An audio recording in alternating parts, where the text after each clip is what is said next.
Leçon de l'école du sabbat, mercredi 12 juillet 2023. Christ au-dessus de toute puissance. Christ au-dessus de toute puissance.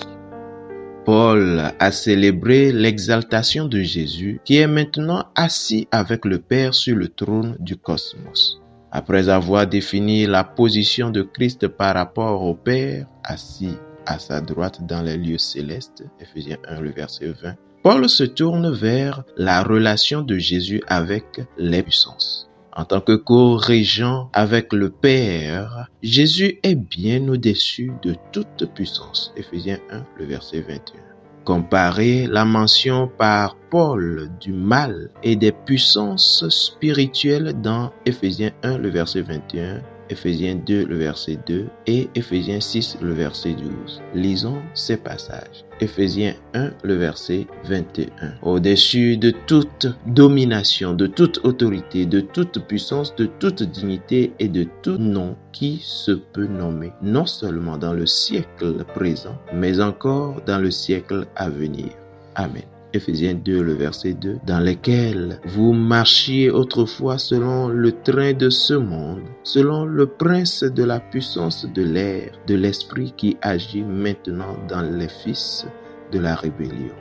Ephésiens 6, le verset 12, là il est écrit « Car nous n'avons pas à lutter contre la chair et le sang, mais contre les dominations, contre les autorités, contre les princes de ce monde de ténèbres, contre les esprits méchants dans les lieux célestes. » Amen.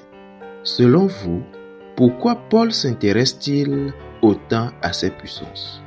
L'histoire des 7 fils de Séva dans Actes 19, le verset 11 à 20, montre qu'Éphèse, à l'époque de Paul, était un centre des arts magiques.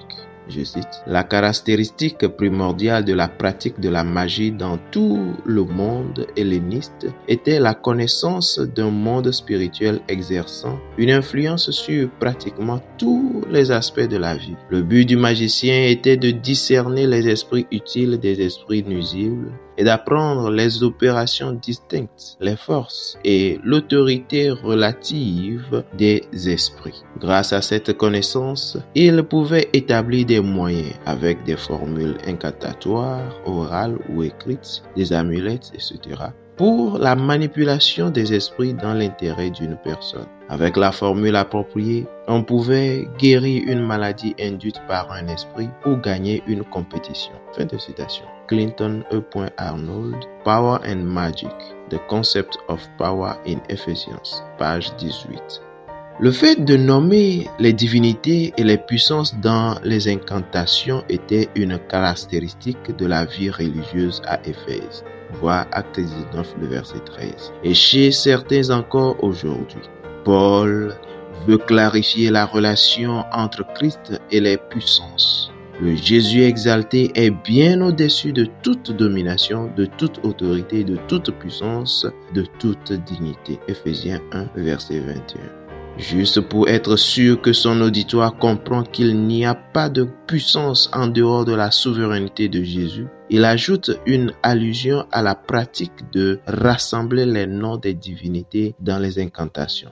Je cite, « et de tout nom qui se peut nommer ». Ephésiens 1, verset 21, fin de citation. Passant de la dimension de l'espace à celle du temps, Paul souligne la chronologie illimitée du règne du Jésus exalté. Sa domination sur toutes les puissances s'applique non seulement dans le siècle présent, mais encore dans le siècle à venir. Ephésiens 1, le verset 21.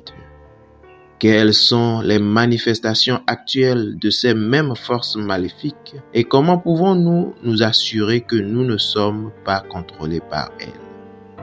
Fidèles auditeurs et internautes, que Dieu vous garde.